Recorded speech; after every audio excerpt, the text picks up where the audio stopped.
গতিকে এতিয়া আমি যাব ওলাইছোঁ যোৰহাট মেডিকেল। মাক যোৰহাট মেডিকেলতে এডমিট কৰি থোৱা আছে, ICUত এডমিট কৰি থৈছে। আৰু আপোনালোকে সকলোৱে আশীৰ্বাদ কৰিব, মা যাতে অতি সোনকালে ভাল হৈ ঘৰলৈ আহিব পাৰে। আমিও তাকে ভগৱানৰ ওচৰত প্ৰাৰ্থনা কৰিছোঁ আৰু আপোনালোকেও সোনকালে ভাল হ'বলৈ আশীৰ্বাদ কৰিব। আৰু এইফালে লগত আছে মোৰ ভণ্টি আৰু এইফালে আছে মানুহজন।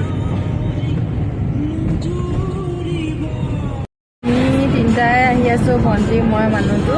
গুণগুণহঁতক অনা নাই মানে মেডিকেল বুলি ক'লে সৰু ল'ৰা ছোৱালী অকণমান আনিবলৈ দিগদাৰ হয় আৰু ঘপককৈ গৰমৰ পৰা ঠাণ্ডাটো পৰিছে, নিয়ৰ পৰিছে, গতিকে সিহঁতৰ গা চাবোৰ অলপ ভাল হৈ থকা নাই, চৰ্দি হৈ আছে। আৰু কালি ঘপককৈ কথাটো গম পাই আহোঁতে অলপ দেৰিয়ে হ'ল, যিহেতু আমি সোণাৰীৰ পৰা যোৰহাট আহিছোঁ। স্কুটিতে আহিলোঁ, কালি অসম বন্ধও আছিলে।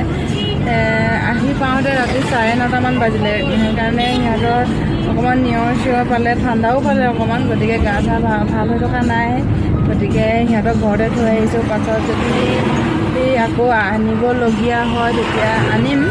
আজি আমিকেইটা চাই মেলি আহোঁগৈ, মা কেনেকুৱা হৈছে, কি মানে কেনেকুৱা অকণমান ভাল পাইছেনে নাই চাই মেলি আহোঁগৈ। আহিলেহে গম পাম, চাই নিজে চকুৱে দেখিলে গম পাম কিমান ভাল পাইছে, কি কথা। গতিকে চাই লওঁ আৰু আপোনালোকেও সকলোৱে আশীৰ্বাদ কৰিব, মা যাতে সোনকালে সুস্থ হৈ ঘৰলৈ আহিব পাৰে। আৰু এতিয়া ব'লক ডাইৰেক্ট গৈ মেডিকেলতে আকৌ লগ পাম আৰু ভিডিঅ'টো শেষলৈকে চাই থাকিব। এতিয়া সোমাই গ'লোঁ যোৰহাট মেডিকেল কলেজ, গৈ আছোঁ। আগতে গাড়ীখন পাৰ্কিং কৰি ল'ম।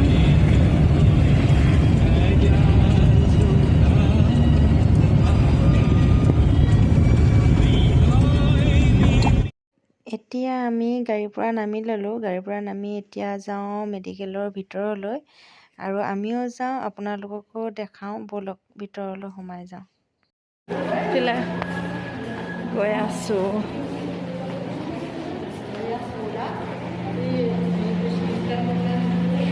ইমান দৃশ্য। ৰুমৰ পৰা ওলাই আহি মানে অলপ কাম আছিলে, কাম কৰিলোঁ। কৰি পিনি এতিয়া আমি দুইজনী এইকেইটা বহি আছোঁ।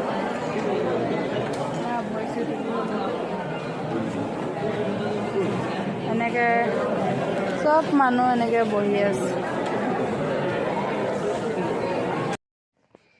এতিয়া গোটেইবোৰ মানুহ তেজৰ ৰিপৰ্ট ল'বলৈ এনেকৈ লাইন পাতি আছে। এইফালেদি এনেকৈ বহুত দীঘল লাইন, লেডিছৰ অলপ কম, জেণ্টছৰ বহুত দীঘল লাইন হৈ আছে। এতিয়া তেজৰ ৰিপৰ্টটো লৈ মেলি দাদাক দি থৈ আমি ওলাই আহি আছোঁ মেডিকেলৰ পৰা। আৰু কালি যিটো মাৰ ভাগৰ কণ্ডিশ্যন হৈছিলে, আজি নিজ চকুৱে দেখা পোৱাৰ পাছত অকণমান ভাল লাগিছে। মা অলপ কথা ক'ব পাৰিছে আৰু মা মানে আমাৰ মনটো বহুত টান। মায়ে মোক কৈছে বোলে ICUতনো কেলৈ সোমাই থাকিব লাগে, মোৰচোন ভালেই হৈছে, ওলাই যাব পাৰোঁ, কিন্তু সেইটো নহয়, থাকিব লাগিব দুদিনমান। আৰু এতিয়া তেজৰ ৰিপৰ্টটো আপোনালোকক দেখালৈ যিমানে ভিৰ আৰু মানে কি হয়, জেণ্টছ আপোনালোকে যদি কোনোবা কাৰোবাক আনে, জেণ্টছৰ লগতে লেডিজ এজনী লৈ আহিব। মানে লেডিছৰ লাইনটো অলপমান কম হয়, জেণ্টছৰ বহুত বেছি দীঘল হয়, গতিকে লৈ আহিব। আৰু এতিয়া ওলাই মেলি গৈ গাড়ীত বহি লওঁগৈ, তাৰপিছত আকৌ আপোনালোকক লগ পাই আছোঁ। এতিয়া মেডিকেলৰ পৰা ওলাই গাড়ীত বহি ল'লোঁ।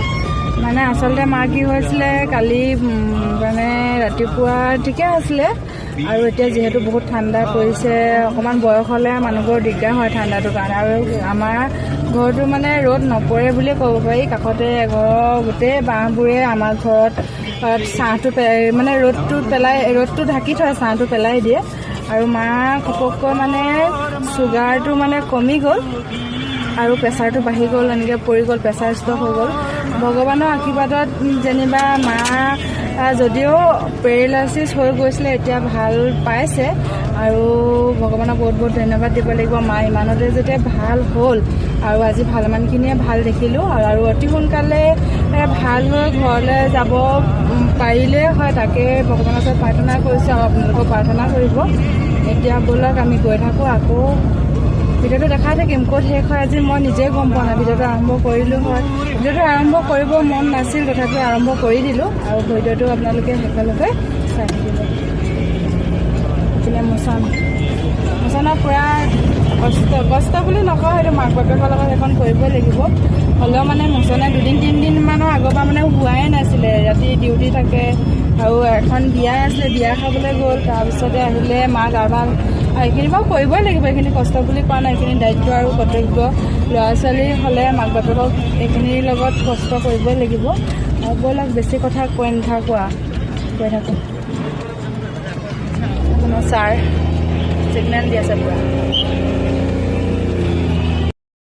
মেডিকেলৰ পৰা অহাৰ পাছত আৰু ভিডিঅ' কৰা নহ'ল গাঁৱৰে দদাইদেউ এজন আহিলে আৰু আমিও আহি চাহ তাহ খালোহি খাই বৈ নন্দা ঘৰতে আছে মা তাতে আছিলেগৈ মাৰ লগতে মাক থ'বলৈ আহিছিলে তাই আৰু তাই ভাত পানী আমি অহালৈকে আধা বনাই থৈছিলে আহি পিনি মই শাক চাক কাটিলোঁ তাই বনালে গোটেইবোৰ এতিয়া খাই বৈ উঠি আমি দেউতা আৰু মানুহজনকো মেডিকেললৈ পঠালোঁ আৰু দাদা মেডিকেলত আছে তেওঁকো ৰিলিজ দিব লাগিব ঘৰত খাবই লাগিব তেওঁ দিনটো মানে মেডিকেলতে আছে ৰাতিপুৱা ভাত কেইটামান খোৱা আৰু মেডিকেলত থাকিলে তেনেকৈ মেডিকেলতে খাবলৈও মন নাযায় গতিকে তেওঁকো সোনকালে পঠাই দিবলৈ দেউতাক আৰু মানুহজনক সোনকালে পঠাই দিলোঁ আজি ৰাতি মানুহজনে মাক ৰখিব কাইলৈৰ পৰা তেওঁ আকৌ ডিউটিত জইন কৰিবগৈ লাগিব গতিকে আজি ভিডিঅ'টো বেছি দীঘল নকৰোঁ আজি ভিডিঅ'টো মোৰ বনাবলৈ ইমান মন নাছিলে কিন্তু আপোনালোকৰ আশীৰ্বাদৰ কাৰণেহে ভিডিঅ'টো আজি আৰম্ভ কৰিলোঁ আৰু আপোনালোকে আজি মই